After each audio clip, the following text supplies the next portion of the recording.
उत्तराखंड के विधायकों की मौज। विधायकों को अब मिलेगा बढ़ा हुआ वेतन भत्ता और कैशलेस इलाज। राजभवन ने विधानसभा विविध विधेयक को मंजूरी दे दी है। विधायकों को अब 4 लाख रुपए तक मिलेंगे वेतन भत्ता। देखिए, तो ये बड़ी जानकारी हम आपको दे रहे हैं उत्तराखंड से, जहां पर अब विधायकों की बल्ले बल्ले हो गई है। धामी सरकार का विधायकों को बड़ा तोहफा। विधायकों को अब बढ़ा हुआ वेतन भत्ता मिलेगा। राजभवन ने विधेयक को मंजूरी दे दी है। हालांकि जब इसका जिक्र किया गया था, जब मुख्यमंत्री पुष्कर सिंह धामी ने वेतन भत्ता बढ़ाने की बात कही थी, उस दरमियान कई ऐसे कांग्रेसी विधायक थे जिन्होंने कहा हमें बढ़ा हुआ वेतन भत्ता नहीं चाहिए। और इस दरमियान बीजेपी का रिएक्शन सामने आया। बीजेपी ने कहा जिसे बढ़ा हुआ वेतन लेना है तो ले, वरना कोई बात नहीं।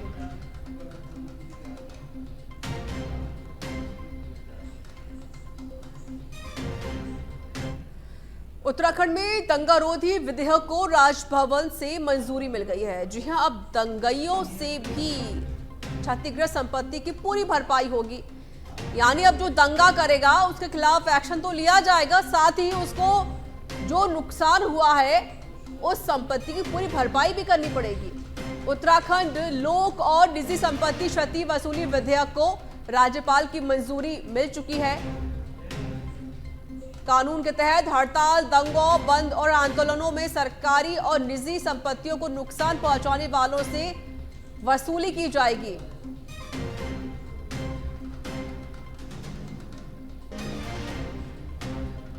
और राज्यपाल को इसे मंजूरी भी मिल चुकी है। राज्यपाल ने मंजूरी दे दी है।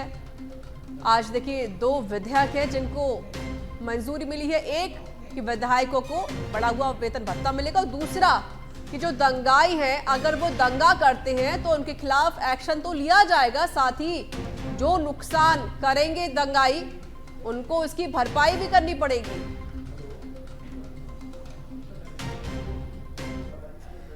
और इस बीच मुख्यमंत्री पुष्कर सिंह धामी ने एक ट्वीट किया है। ट्वीट में क्या कुछ लिखा, आइए आपको बता देते हैं। सीएम ने लिखा, भाजपा के राष्ट्रीय महासचिव आदरणीय श्री सुशील बंसल जी को जन्मदिन की बधाई एवं शुभकामनाएं।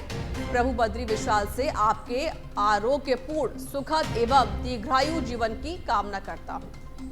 तो देखिए, आज बीजेपी के राष्ट्रीय महासचिव सुनील बंसल का जन्म दिवस है। इसको लेकर मुख्यमंत्री पुष्कर सिंह धामी ने ट्वीट के जरिए उनको बधाई दी है और उनकी दीर्घायु की कामना भी मुख्यमंत्री पुष्कर सिंह धामी ने की है।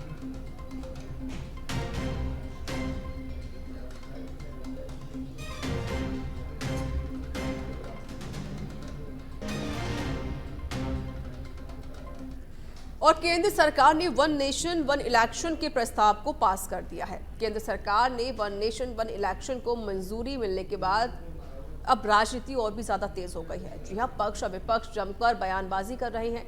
बीजेपी के वरिष्ठ विधायक विनोद चमोली ने इसका स्वागत किया, तो दूसरी तरफ कांग्रेस के संगठन उपाध्यक्ष मथुरा दत्त जोशी ने वन नेशन वन इलेक्शन को लेकर कहा कि अगर केंद्र सरकार यह सोच रही है कि वन नेशन वन इलेक्शन कराया जाए तो बहुत अच्छी बात है, लेकिन किस तरह से देश भर में एक साथ इलेक्शन कराए जाएंगे, इसका स्वरूप क्या होगा, ये भी जानना जरूरी होगा।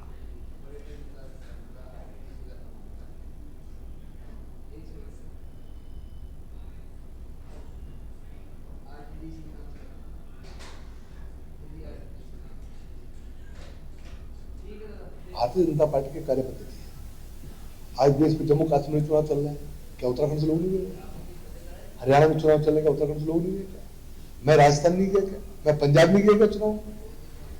हम एक परिवार के नाते पूरे देश में जुड़े हुए और हम एक दूसरी जगह जाकर अपने कार्यकर्ताओं को सपोर्ट देते हैं। इसी तरह से हमारा केदारनाथ चुनाव, एक ही चुनाव हमारे सामने इस समय।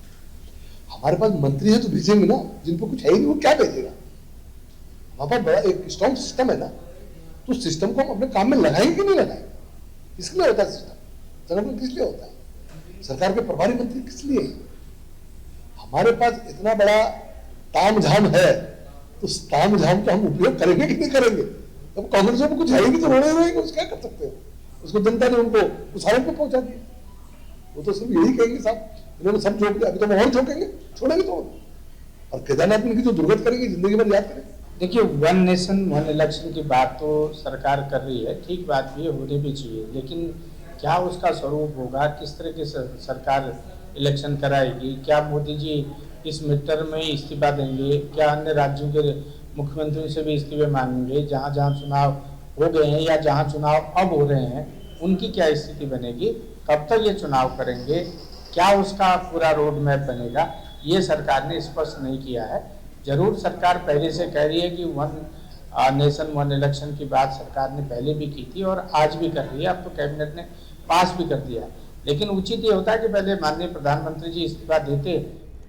और अब खबर देहरादून से है, जहां पर धामी सरकार ने लोगों को बड़ी राहत देने की घोषणा कर दी है। उत्तराखंड में 200 यूनिट बिजली खर्च करने वाले उपभोक्ताओं को 100 यूनिट बिजली फ्री में मिलेगी।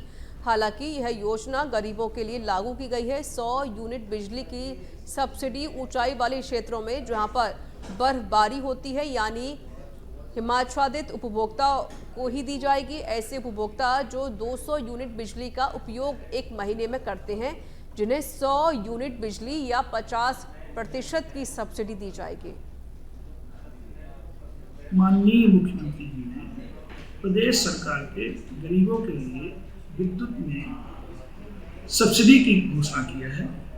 विद्युत जो सब्सिडी घोषित की गई है वो प्रदेश के ऊंचाई वाले स्थानों पर, जहां पर कहीं हिमाच्छादित एरिया होता है, उनके लिए 200 यूनिट तक खर्च करने वाले उपभोक्ताओं को 100 यूनिट यानी 50% की सब्सिडी घोषित की गई है। साथ साथ जो प्रदेश के अन्य क्षेत्र जहां पर भारत सरकार की RDSS योजना के तहत स्मार्ट मीटर लगाया जाना है, वहां पर स्मार्ट मीटर लगने के बाद अगर उनकी 1 किलोवाट तक अनुबंधित भार है, साथ साथ 100 यूनिट तक खपत है। और केदारनाथ विधानसभा में जल्द ही उपचुनाव होने वाला है। उपचुनाव को लेकर भाजपा और कांग्रेस दोनों ही दलों ने अपने अपने स्तर पर तैयारी तेज कर दी है। भाजपा ने अपने 5 मंत्रियों को केदारनाथ विधानसभा के 5 मंडलों की जिम्मेदारी दी है, तो वहीं दूसरी तरफ कांग्रेस ने 5 मंत्रियों को केदारनाथ विधानसभा की जिम्मेदारी देने पर बीजेपी पर तंज कसा है। वहीं भाजपा विधायक विनोद चमोली ने कांग्रेस की इस प्रतिक्रिया को जवाब देते हुए कहा कि जब हमारे पास 5 मंत्री हैं तभी तो हम उन्हें भेज रहे हैं, और हर चुनाव में प्रचार जरूरी भी होता है। भारतीय जनता पार्टी की कार्य पद्धति है। आज देश में जम्मू कश्मीर में चुनाव चल रहा है, क्या उत्तराखंड से लोग नहीं गए? हरियाणा में चुनाव चलने का उत्तराखंड से लोग नहीं गए? मैं राजस्थान नहीं गया क्या? मैं पंजाब नहीं गया क्या चुनाव? हम एक परिवार के नाते पूरे देश में जुड़े हुए हैं और हम एक दूसरी जगह जाकर अपने कार्यकर्ताओं को सपोर्ट देते हैं। इसी तरह से हमारा केदारनाथ चुनाव, एक ही चुनाव हमारे सामने से, हमारे पास मंत्री है तो भेजेंगे ना, जिन पर कुछ है ही नहीं वो क्या भेजेगा? हमारे पास बड़ा एक स्ट्रॉन्ग सिस्टम है ना, तो सिस्टम को हम अपने काम में लगाएंगे कि नहीं लगाएंगे? इसके लिए होता है सिस्टम, संगठन किस लिए होता है, सरकार के प्रभारी मंत्री किस लिए है? हमारे पास इतना बड़ा तामझाम है, तो ताम झाम का हम उपयोग करेंगे कि नहीं करेंगे? अब कांग्रेस में कुछ है ही नहीं तो रोने रहेंगे, उसको क्या कर सकते हो? उसको जनता ने उनको उसारन पे पहुंचा दिया। वो तो सिर्फ यही कहेंगे साहब इन्होंने सब झोंक दिया, अभी तो और झोंकेंगे, छोड़ेंगे तो। देवभूमि उत्तराखंड में जनसांख्यिकी बदलाव का मुद्दा हाल ही में बड़ी तेजी से उछला है। वहीं लश्कर से बसपा विधायक शहजाद अली ने विवादास्पद बयान देते हुए पत्रकारों से पूछा कि रोहिंग्या क्या होता है, क्या आपने कहीं रोहिंग्या को देखा है? उन्होंने कहा कि लफ्ज़ जिहाद सभी मुख्यमंत्री और भाजपा के दिमाग का षड्यंत्र मात्र है। आपको बता दें कि राजधानी देहरादून से लेकर हरिद्वार सुदूर सीमावर्ती जिले पिथौरागढ़ तक जनसांख्यिकीय अनुपात में भारी बदलाव देखने को मिला है। कहाँ बढ़ेगा जिला बताइए तो सही, क्या बढ़ा है? जो यहाँ पहले से रह रहे हो कहाँ जाएंगे? वो तो यहीं रहेंगे। सिर्फ भ्रम पैदा करके जनता को भ्रमित करने का काम सरकार की, इसके पास कुछ नहीं। रोहिंग्या भी नहीं आ रहे हैं यहाँ पर, जैसे रोहिंग्या कही जा रही है। रोहिंग्या क्या होता है मैं नहीं जानता हूँ। रोहिंग्या क्या होता है? देहरादून और ऋषिकेश क्षेत्र में पार्किंग की कमी लगातार सामने आती रहती है। स्थिति ये है कि जिस तरह से इन दोनों ही शहरों में गाड़ियों की संख्या बढ़ रही है, उतनी ही तेजी से पार्किंग की सुविधा उपलब्ध नहीं हो रही है। इसी मामले में एमडीए केबीसी वंशीधर तिवारी ने बताया कि जिस तरह से पार्किंग की जरूरत बढ़ती जा रही है उसे देखते हुए हम नई पार्किंग बनाने जा रहे हैं। वहीं कुछ जगह में कुछ आपत्तियां भी सामने आई हैं जिन्हें जल्द ही दूर कर दिया जाएगा। देखिए, पार्किंग की ज़रूरत बहुत महसूस की जा रही है शहर क्षेत्र जो नगर निगम का है और ऋषिकेश में भी दोनों पार्किंग का हमने निविदा आमंत्रित की हुई है और आज समाचार पत्र के माध्यम से ज्ञात हुआ है कि दरबार साहिब के माध्यम से उसमें कुछ आपत्ति व्यक्त की गई है। उसमें जिला प्रशासन ने हमें अनापत्ति दी है और ये बताया गया था कि जो भूमि हस्तांतरित की गई है दरबार साहिब की तरफ से वो तहसील बनाने के लिए दी गई है। जो हम लोग पार्किंग प्रस्तावित कर रहे हैं उसमें तहसील भी बना रहे हैं। चूँकि पार्किंग की सुविधा शहर के लिए है तो जनहित में कर रहे हैं और जन सामान्य के लिए है। प्राधिकरण का उसमें अपना कोई इस तरह का व्यावसायिक कार्य उसमें नहीं किया जाएगा। जो शुल्क वगैरह निर्धारित होंगे, आरोपित होंगे, वो उसकी देवभूमि में विचार मंत्र लोकन मंथन 2024 का आयोजन कर रहा है जो लोक अवलोकन थीम पर आधारित है, जिसके अंतर्गत लोक विचार, लोक व्यवहार और लोक व्यवस्था से संबंधित विषयों पर चिंतन मंथन किया जाएगा। इसके अलावा सामाजिक समरसता, परिवार प्रबोधन, पर्यावरण संरक्षण, स्वदेशी आचरण और नागरिक कर्तव्य जैसे विषय लोक मंथन 24 के केंद्र में रहेंगे। इनका कार्यक्रम का मुख्य उद्देश्य यही है कि अपना देश अपनी संस्कृति को जाने, जिसको हम कहते हैं कि जड़ों की ओर। और संस्कृति यानी उसमें सब बातें समाहित हो जाती हैं, सारी बातें संस्कृति के अंतर्गत समाहित हो जाती हैं। तो उसमें लोक व्यवहार भी आ जाता है, उसमें विज्ञान भी आ जाता है, उसमें कला भी आ जाता है, उसमें संगीत भी आ जाता है, इसमें अन्य लोक कलाएं होती हैं वे भी आ जाती हैं। इसके अंतर्गत अपना चिंतन क्या है वह भी आ जाता है, अपनी विश्व दृष्टि क्या है वह भी आ जाती है, अपनी निसर्ग दृष्टि क्या है वह भी आ जाती है।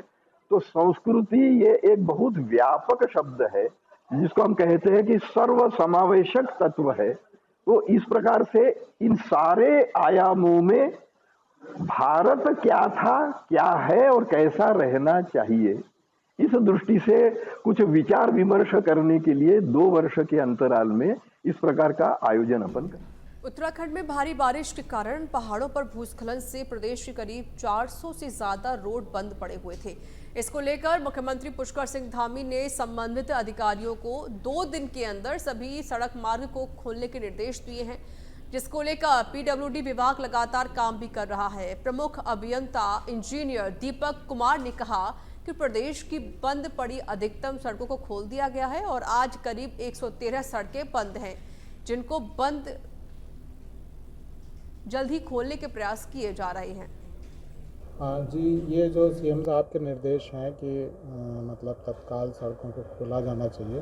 पिछले दिनों कॉन्टिन्यूअस रेंज से एक स्थिति ऐसी आई कि प्रदेश में लगभग 350 सड़कें बंद हो गई थी और तो उसको हमने अब काफ़ी खोल लिया है। आज की डेट में 113 सड़कें हमारी बंद हैं विभिन्न कैटेगरी की, और उनको भी हम जो है तत्काल जो है खोलने की कार्रवाई कर रहे हैं, बशर्ते फ्रेश थोड़ा सा मौसम अगर बोना ख़राब ना हो।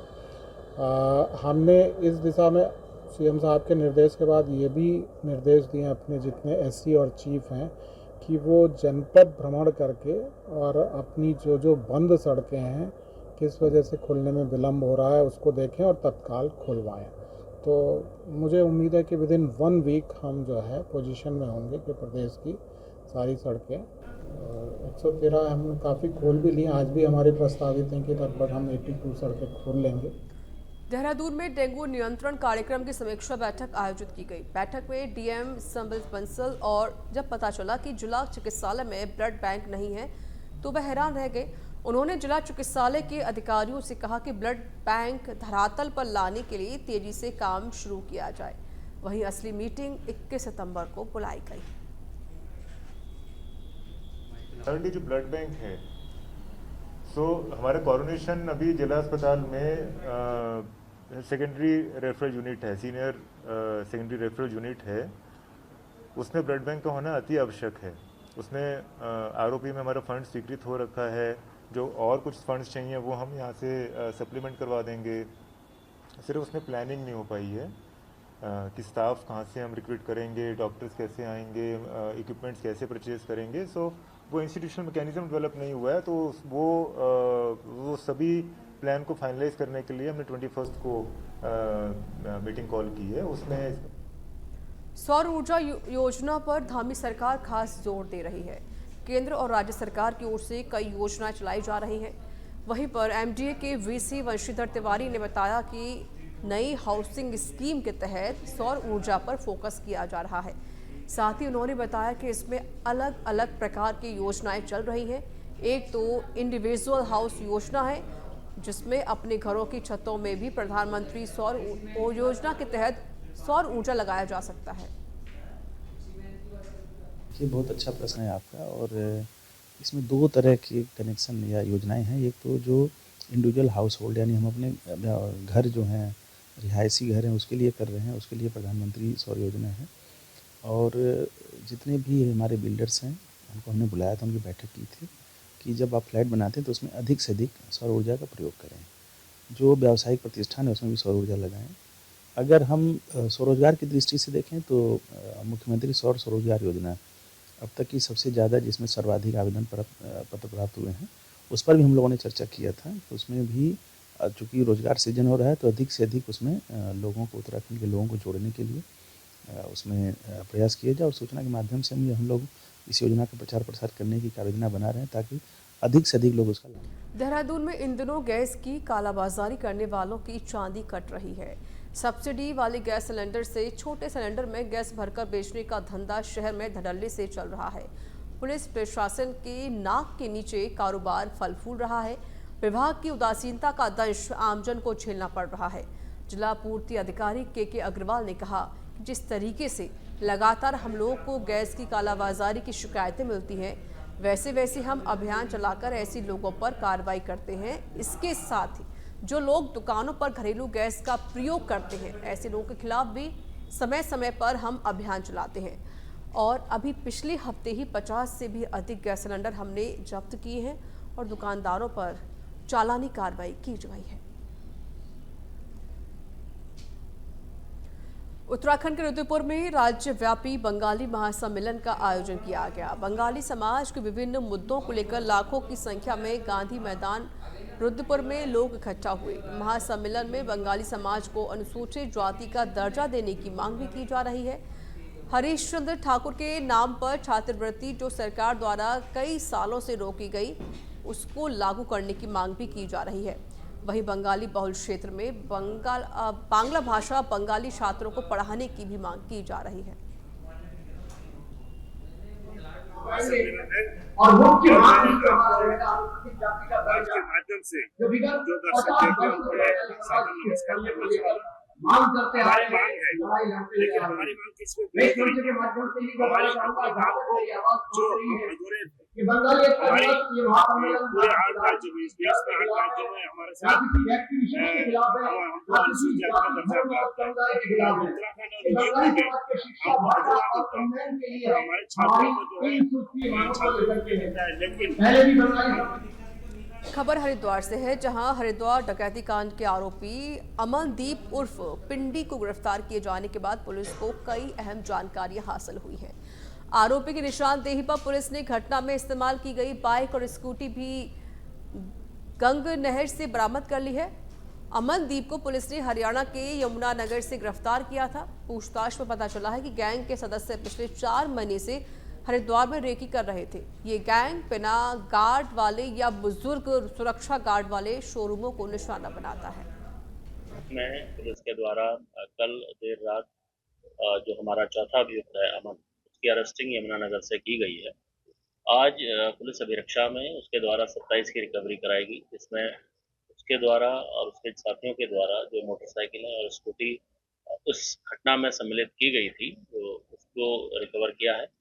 साथ में पुलिस इस चीज जो उसके पास जो पैसे उनके द्वारा दिए गए थे वो भी पुलिस ने रिकवर कराए थे।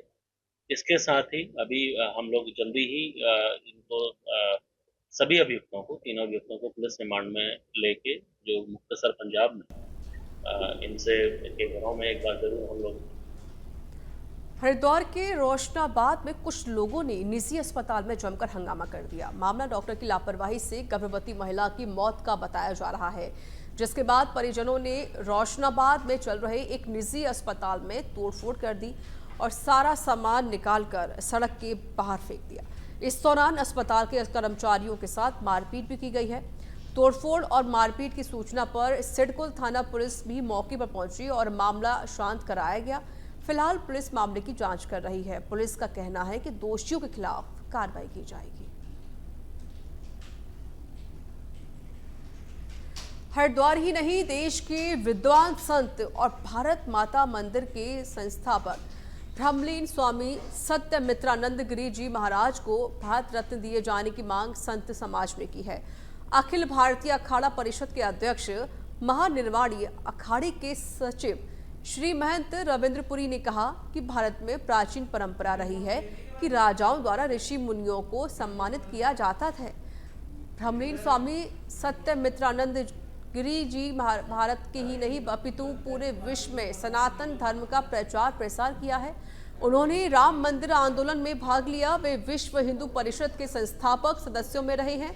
महंत रविंद्रपुरी ने महामहिम राष्ट्रपति और गृह मंत्रालय से मांग की है कि स्वामी सत्यमित्रानंद जी महाराज को भारत रत्न से सम्मानित किया जाना चाहिए। ऋषियों की प्राचीन परंपरा रही है, राजाओं के द्वारा ऋषियों को सम्मानित किया जाता है। तो ये जो परंपरा आज चल रही है, हमारे यहाँ जो पारितोषिक वितरण समारोह होता है साल में एक बार, पद्म विभूषण, जो व्यक्ति किसी क्षेत्र विशेष में विशेष कार्य करते हैं राष्ट्र सेवा का, तो उनको ये राष्ट्रपति जी के द्वारा दिया जाता है। तो हम लोगों की धर्माचार्यों की भी एक मांग ये रही है कि ब्रह्मलीन स्वामी सत्यमित्रानंद जी महाराज ने भारत ही नहीं अपितु विश्व में सनातन धर्म का प्रचार प्रसार किया है और भारत माता मंदिर एक ऐसा निर्माण किया जिसमें सभी दलों के लोगों की सहमति के आधार पर हुआ। जो एक संत का कर्तव्य होता है समाज में धर्म की संस्थापना करने